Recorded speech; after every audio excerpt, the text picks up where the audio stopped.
What's up, Acers? Ace Comics 1 here, and welcome back to my top 5 video. Now, I did a top 5 video on African American comic illustrators for Black History Month, which I highly recommend you check out in the link in the description box below. So, in today's video, I will be discussing the changes that were made in the Marvel Cinematic Universe, because there's a lot of changes that were made in the Marvel movies, whether they were good or bad.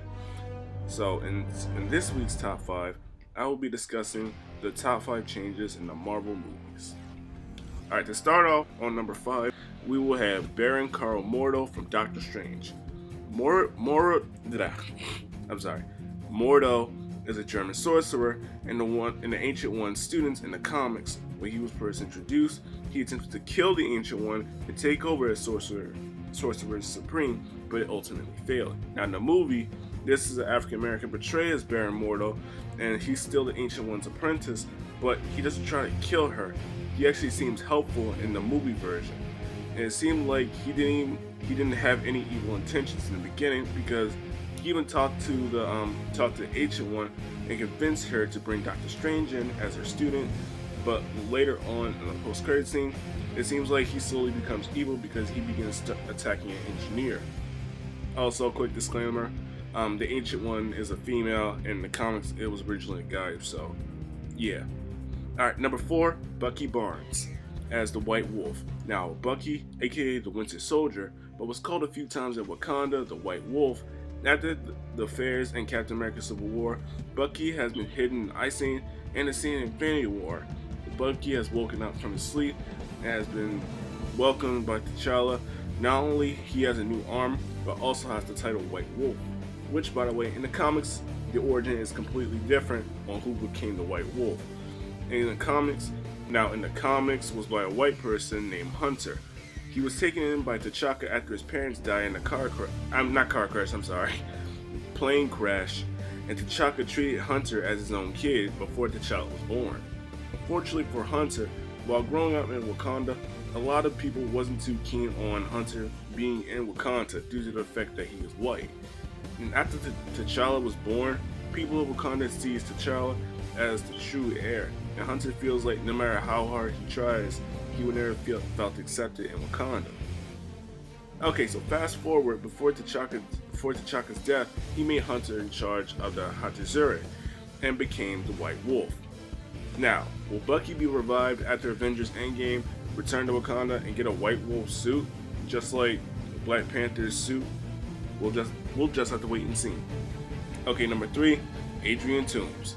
Now, Adrian Toomes is known as the Vulture, also known as Spider-Man's biggest villains. And he is actually one of Spider-Man's second villains he fought after fighting the Chameleon. So now, in this movie, he lost his job, and now he actually sells illegal weapons that happened like the first Avengers. Now he sells illegal weapons to criminals to support his wife and daughter. And which, by the way, in this version, his daughter's name is Liz Allen, which is Peter Parker's love interest before MJ. Now, his origin story in the comics is completely different, because in the comics, Adrian Toomes was a scientist engineer who was affiliated with a businessman that handles his money. So fast forward, after he completed the flight suit, he wanted to show it off to his business partner. But after going through his office and finding out that he signed some papers that would make him lose not only most of his share of the company, but also including his inventions as well. And unfortunately, there was nothing else that he can do to stop it, thus making him seek vengeance on him, and eventually becoming Spider-Man's greatest foes. Number 2, Captain Marvel. Now, in the film Captain Marvel, there have been several changes in the film. For starters, they have changed the character Captain Marvel from a man to a woman, because in the comics, Captain Marvel was originally a guy.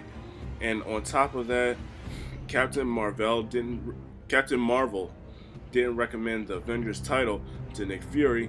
Ant-Man actually suggested that we should work together as a team, so that way other villains won't pose a threat to Earth.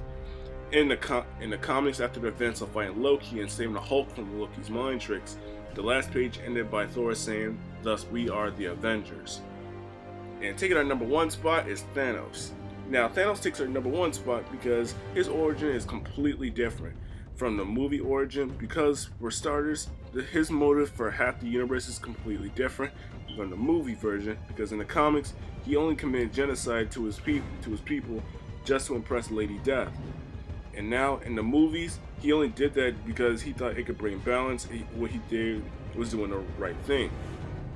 Also, quick disclaimer: Farmer Thanos actually comes in later on in the Infinity Gauntlet storyline in the comics, but in the movies, it actually happened right away after he completed his objective. Okay, that'll be all for this video. If there's an MCU character that I didn't mention, please let me know in the comment section below. I would love to hear it. And I would like to please leave a like, comment, subscribe, and share with friends and family about this channel. And also special thanks to my patrons. If you want to become a Patreon and share and support my work, the link is down below. That being said, I'm Ace, striving for greatness, and I'll see you next time. Peace.